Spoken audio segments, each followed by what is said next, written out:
ladies and gentlemen, and welcome to another jam-packed edition of Silver Screen, the only show to delve behind the business of filmmaking. I'm your host, Robert Haynes, and with me, as usual, is the lovely Rofi Wamadzana. Again, it's just the two of us today, Rofi. Just the two of us, but we're coordinating. We are. We even matching in terms of a color perspective today, which is pretty cool. Let's start off with some Hollywood news. Legendary producer Harvey Weinstein's career is pretty much over after a slew of sexual misconduct and rape accusations have been made public. He's been fired from the board of the Weinstein Company, the Academy, and his membership has been terminated from the Producers Guild of America. It's the end of an era as the multiple Oscar-winning producer of films like Cold Mountain and almost every single other Quentin Tarantino film is being ousted from Hollywood with his tail between his legs. Devastating, isn't it? Shocking news. Oh man. Now with all the small screen and video on demand companies making such a splash worldwide, Netflix has debuted two new big budget series on its platform. The first series is Star Trek Discovery, set 10 years before the original Kirk, Spock and the Enterprise. Like any project set in the vastness of space, Star Trek, which I am a huge fan of, by the way, I've been a Trekkie for years. Never watched it. Is big. It's a big series. The starships, the sound stages, the series was filmed on, and even fan expectations are all supersized.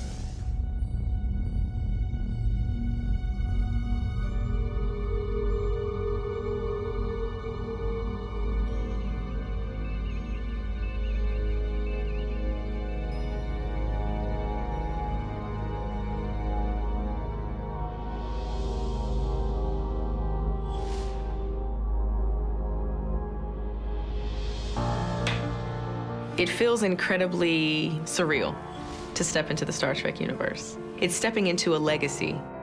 Star Trek has been with us for 50 years, and it's our responsibility to keep it exciting. To transport. We needed to maintain the core of what Trek has always been about, and yet the scope and scale needed to expand so far beyond anything that had been in television before. Captain, warp signatures detected. Contact Starfleet Command. Tell them we have engaged the Klingons.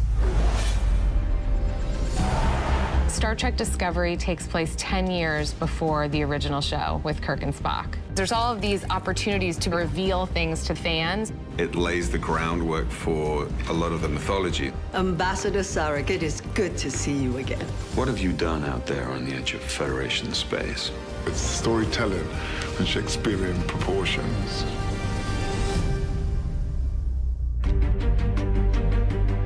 So many people who've been contributing their talents behind the scenes or in front of the camera. They are fans of the show. They are fans of the franchise. Their love and knowledge and enthusiasm is so invigorating. You just get lost in it.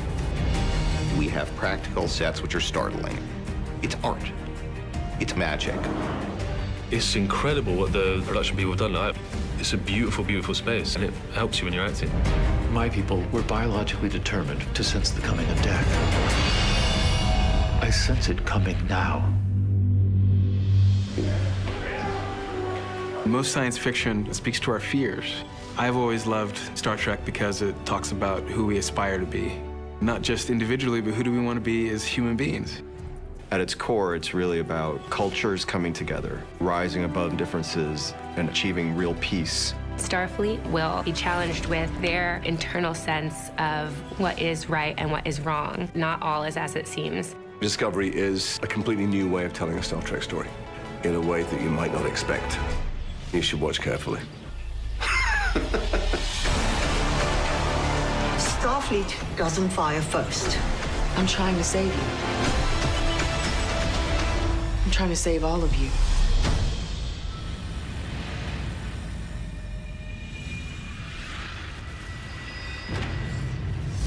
That's why it's not a surprise that the budget for the upcoming series is pretty big too. But let's face it, Netflix can afford it. Exactly. And you're going to chat to them next week. Exactly. So one of the biggest questions I have for them is them pumping so much money into series such as this one, as well as to the films that are premiering on their platform, you know, giving Hollywood a real run for their money. So I'm really excited about that conversation. It always baffles me, you know, maybe a question that you can ask them as well is how sort of Netflix make their return on investment with regards to investing in their own products. I know they sell them to television stations the world over, but on terms of their own platform, obviously it generates subscriber interest, but I mean, surely they're going to get to a stage where they reach saturation point worldwide from a subscriber perspective. Exactly. So maybe that's something you can chat to them about as well. It'll be interesting, as well as the competition that they have. So they'll have subscribers, but you know, where are some of the other consumers going to get the same kind of content? Exactly. Now on that Star Trek series, the Variety cover story revealed just how much each episode of the series costs to make, and it's between $8 and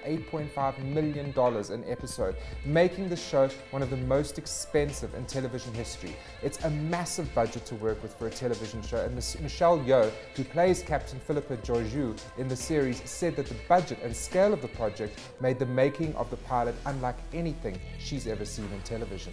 Definitely costs unlike anything we've ever seen on television. Huge.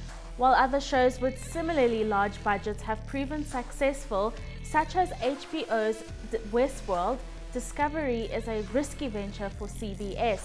With the exception of a preview broadcast of the first episode, the show will air exclusively on CBS All Access subscription service. This means that the expensive series might actually reach fewer than 2 million US viewers, a number which is considerably lower than a broadcast release would reach. It's also aimed at an older audience, and it's less family friendly than previous incarnations of the TV series. Now, there's another massive TV series making its debut. I don't know if you saw the first series of Stranger Things on Netflix. No, I never got the chance. It was absolutely brilliant. Right. I loved the 80s look, feel and sound of the original series. Now season 2 is going to premiere on Netflix on the 27th of October, and I'm sure it's going to be as huge as the first series was, starring Winona Ryder and all those great child actors, some of which were actually in the new It.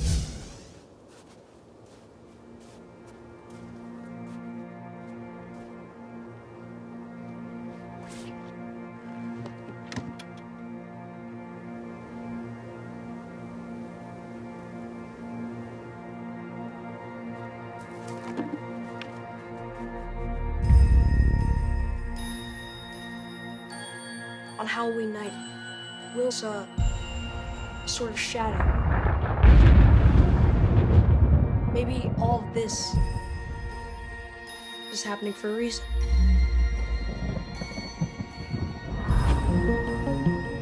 These are not nightmares. It's happening. And it all leads back to here.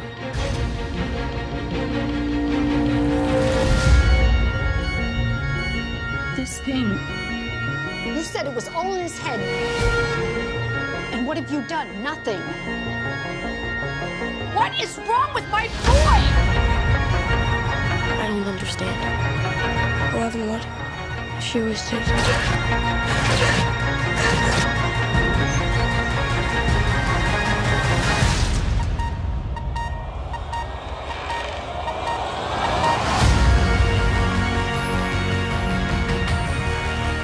Reaching into Hawkins. If anyone knows how to destroy this thing, it's Will. Oh my God. Don't you think it's weird how we only seem to hang out when the world's about to end? It's not like it was before. It's grown. It's Judgment Day. Which is why we need as much help as we can get.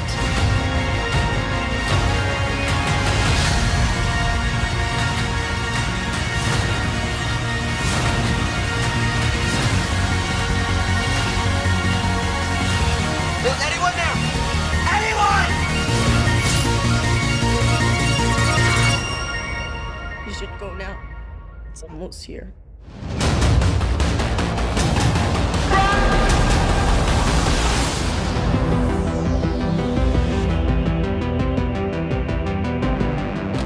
You still have that bat? Bat? What bat?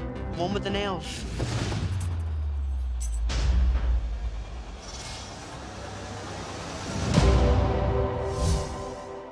Also, in other international box office news, the little slasher film Happy Death Day has flown to the top of the US box office charts with a very strong $26.5 million opening weekend. The film is budgeted at just under $5 million, so it's already a great ROI for prolific production company Blumhouse. And all I can say is Halloween is in the air. On Friday the 13th. Happy birthday. I'm having deja vu. I've already lived through this day.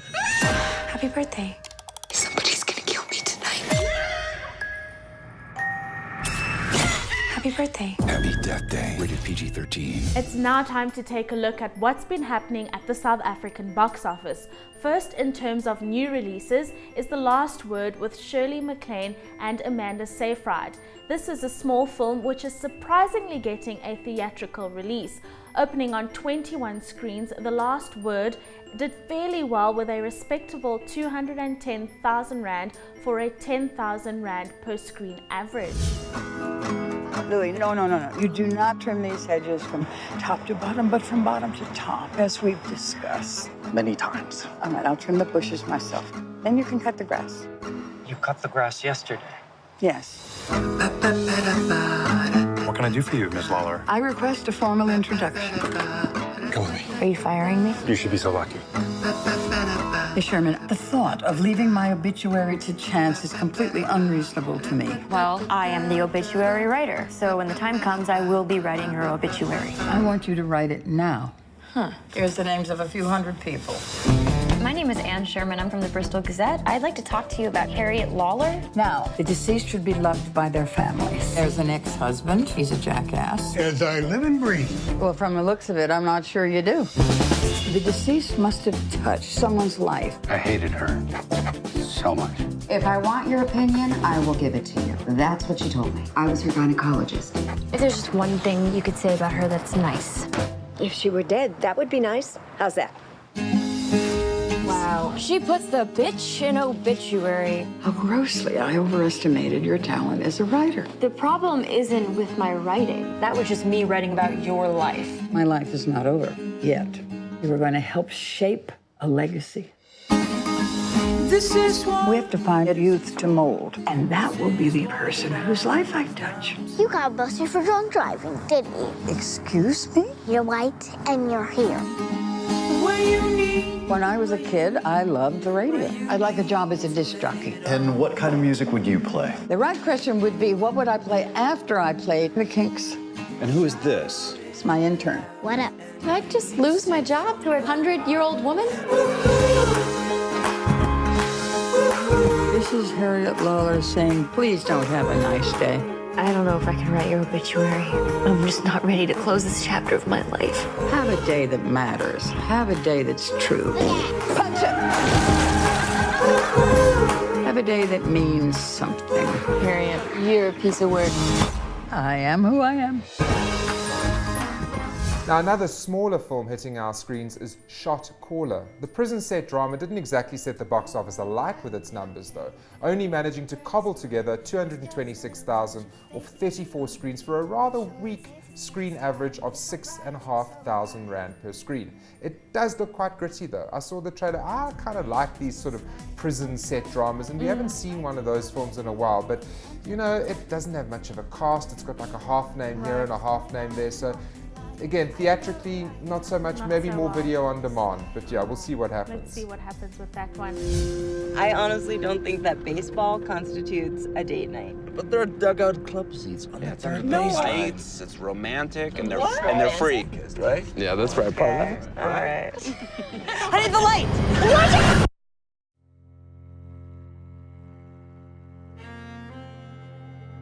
I killed Tom. It's an accident. People don't go away for accidents. Look, man, I know you're scared. But you need to know this. You'll be with the big boys. So you gotta stand up for yourself. Because once you're marked in there, move! It will never end.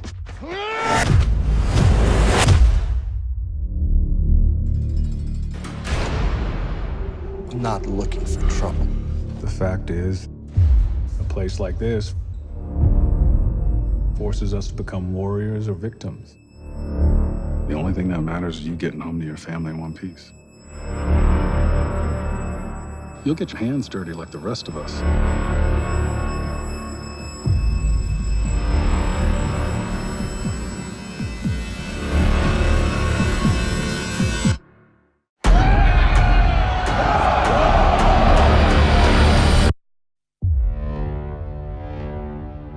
Everything you do in this game has a consequence.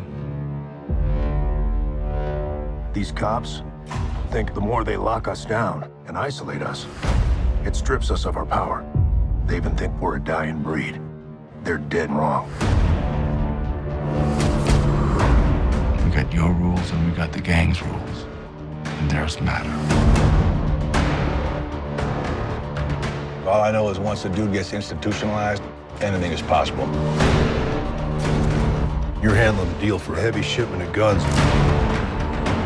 Before you say another word, think of your family in this decision. Nobody's touching my family.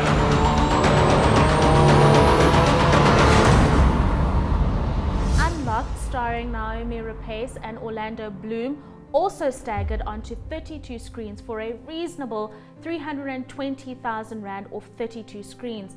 It's another smaller film that opened surprisingly wide. And again, what is it about these sort of smaller films that they're giving quite wide releases to? I think the distributors are clamoring for product that doesn't speak to Hollywood. Exactly. Since so many of those big Hollywood films just aren't seem to be just making are a the big kind. bust, Yeah, so, yeah. Literally, all these massive films over $100 million have gone boom, boom, boom, and flopped at the box office. So they're looking for different stuff to put out there, you know? Exactly. Well, it's into the top 5 at the box office we go, and it continues to dominate the box office the world over, including in this country as the horror film Terrified its way to another 810,000 Rand off 85 screens for an astounding 19 million Rand total so far. I still haven't watched it. Oh, but you've had every opportunity to I watch know, it. I've I had gave it a million rave review. I gave it an 8 out of 10, and you still haven't gotten your backside to go and watch it. I have not gotten an opportunity, but I will.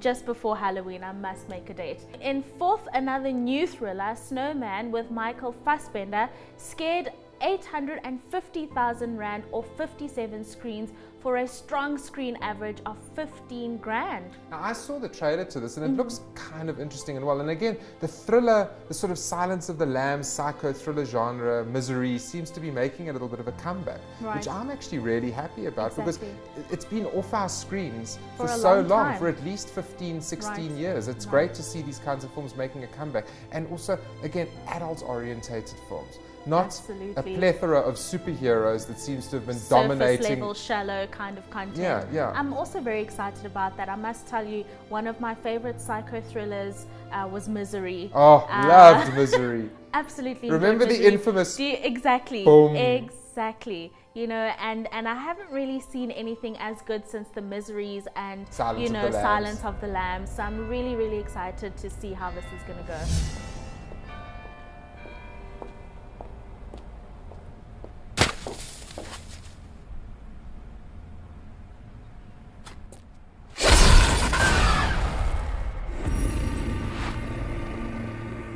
A woman vanished last night. We just found the body. Prince? And the head is missing.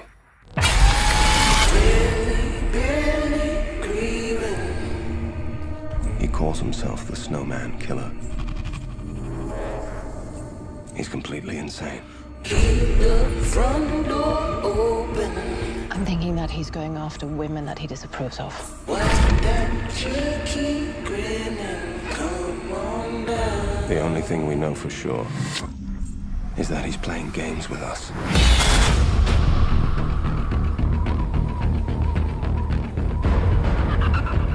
We need a way to lure him out.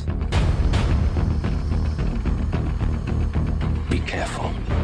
We don't know what we're dealing with.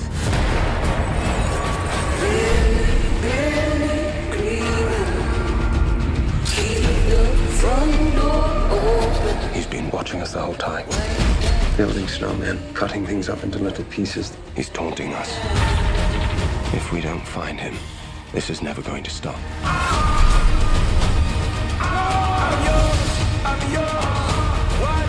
Another missing moment. There's something we're not seeing.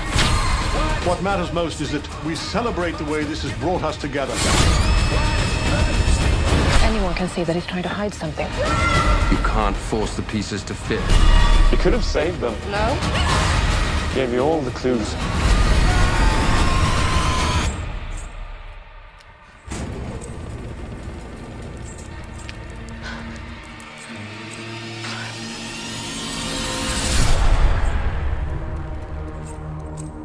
No change with third place, as the Emoji Movie sits on a total of 15.4 million rand, and in second place, Kingsman 2 is holding well with an almost 11 million rand cum so far. But big news this week in the top spot is Blade Runner, the new Blade Runner, doing incredibly well for such a cerebral film.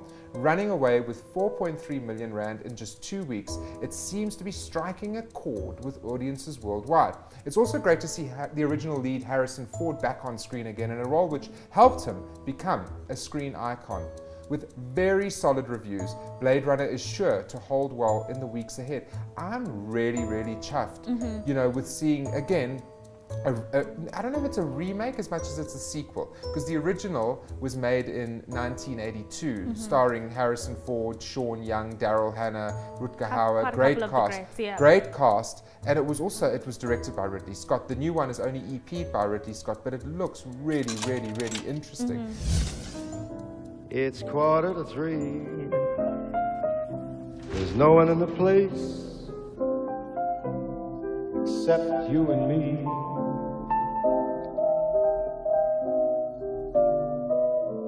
Make it one for my baby, one more for the road. I had your job once. I was good at it. I know. What do you want? I want to ask you some questions. The story, the themes, the stunning visual environments. It was a pleasure getting back to the world of Blade Runner again. Where are we going? Home.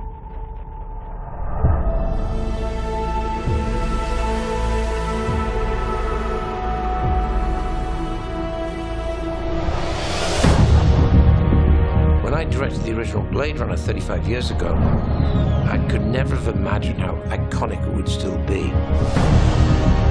I have massive respect for the world Ridley Scott created. Blade Runner revolutionized the way we view science fiction. When I heard that Ridley was continuing the narrative, I was already invested. I already wanted to know what happened next. I think it's kind of fun to play a character 30 years later. I'm used to trying on old clothes. You know, happily, they still fit.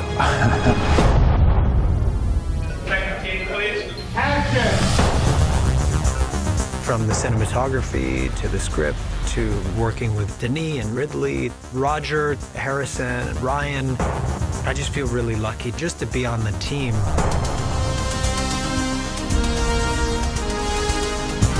I never felt that much pressure off my shoulders, thinking that Ridley Scott will see this movie.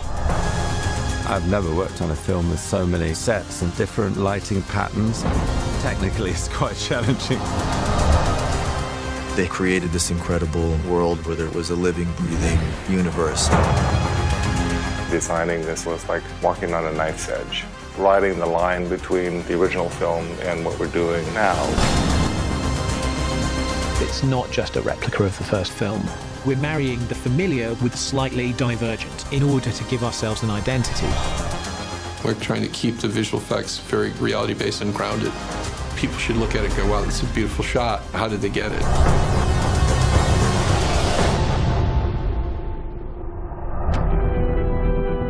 I always told you, you're special. Your story isn't over yet. The first movie was always meant to be a standalone film, But there's always more to tell than the 2 hours would allow. We are making something special. It feels like a very grounded, realistic extension of the original. It's good to be home again. Who'd you bring? No one. I know you're here.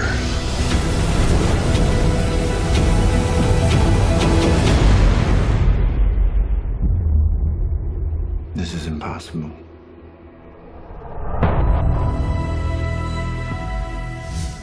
And again, it's something that's quite cerebral, intelligent, and adult orientated. So it's cool to see these kind of films doing well. Yeah, that's good. But it tells you what we've always been talking about. Yeah. People are dying for something different. Something to and when challenge it's them. out, exactly, they are going to run for it. They're going to grab it like hotcakes. Absolutely. It's just something to challenge the brain, to get the old grey matter working again. Exactly. I think we have another little competition this week, though, do, don't we? you know, Let's and my reach throat is down. all dry and stuff, so we're going to just bring them The out. perfect time to say that we have another bottle of... Indeed, Robert. We have another bottle of Billionaires Rose Champagne to give away this week. And of course, congratulations to last week's winners. Now, if you're a fan of the show or movies in general, this should be an easy question for you. What year was the original Blade Runner released in? Robert just gave us the answer a few seconds ago, so... I mean, now you're just making it too easy, I mean, we must have Are you determined to give this away? I'm determined for someone to enjoy this as much as I do, Robert. Remember, we shared a glass bottle. a weekend ago. No, not a bottle, a glass. Let's not give people the wrong impression here. It was only a glass, and it was delicious. It was delicious. So remember to email your answers to silverscreen@abn360.com, and also email us any suggestions or advice or, you know, whatever you like or don't like about the show. I think that pretty much... Before we do end it Yes. off, I saw a tweet. Someone said that we should be doing something around where are they now? So maybe we should. That's actually a lovely idea. We must should. definitely look at it. Sort of like a blast from the past in terms of Exactly. what they're doing now and where they've Exactly. come from and where... That's great. Exactly. That's a great idea. So we are listening to you guys. Super. Thanks so much for the suggestion. I think that about wraps it up for this week's show. From myself, Robert. And myself, Rofiwa. It's ciao for now, and we'll see you at the movies.